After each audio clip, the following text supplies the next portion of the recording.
I'm Caitlin, and I'm one of the conservation educators with the town of Okotoks. And I'm here today with Krista, who is the parks manager. And we're going to be learning about where and why we use herbicides around the town of Okotoks. I have some questions that Krista will be answering, so let's jump right in. Are there places where you spray, and why do you spray in those locations?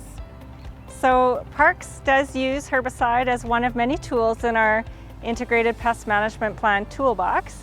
And herbicide we do use only, pretty much in manicured turf areas, so broadleaf control for dandelions. We control prohibited noxious and noxious weeds in our naturalized areas, those areas that aren't mowed, as required by Alberta Agriculture through the Weed Control Act.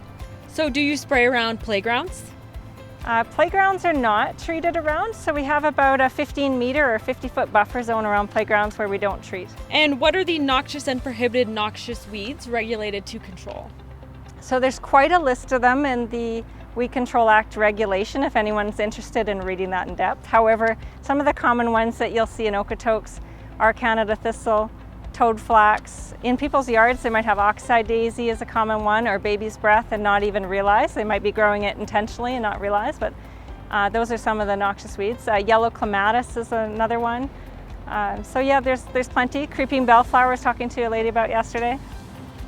So what are some ways you can recommend to the residents of Okotoks to control weeds in their yards?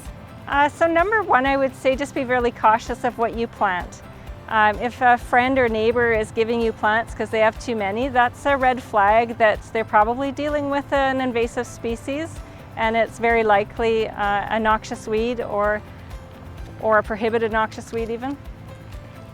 Where should we go to learn more about the town's pest management strategies, or if we have any questions about the integrated pest management plan? Yes, for those people interested, please visit okotoks.ca and check out our comprehensive integrated pest management plan. It gives people information on how we control weeds and pests throughout the town of Okotoks. And what are you doing to protect pollinators in parks and natural areas? So we have a number of programs in place for pollinators, and actually quite recently we were certified as a bee city in Canada for all the initiatives that we have underway. Number one big item we have over 325 hectares of naturalized areas, including the river valley, that are full of pollinator supporting species. In addition to that, we've got a number of programs underway through alternate landscaping practices, such as alternative ground covers like this that preclude the need for any mowing or herbicide. And it also reduces fossil fuels, and it improves safety for workers not having to enter roadways with their mowers and things, and improves safety for drivers on that note as well. So there's a number of the things that we do. So if residents prefer that no herbicides be used, what can they do? So yes, we have an option in our integrated pest management plan.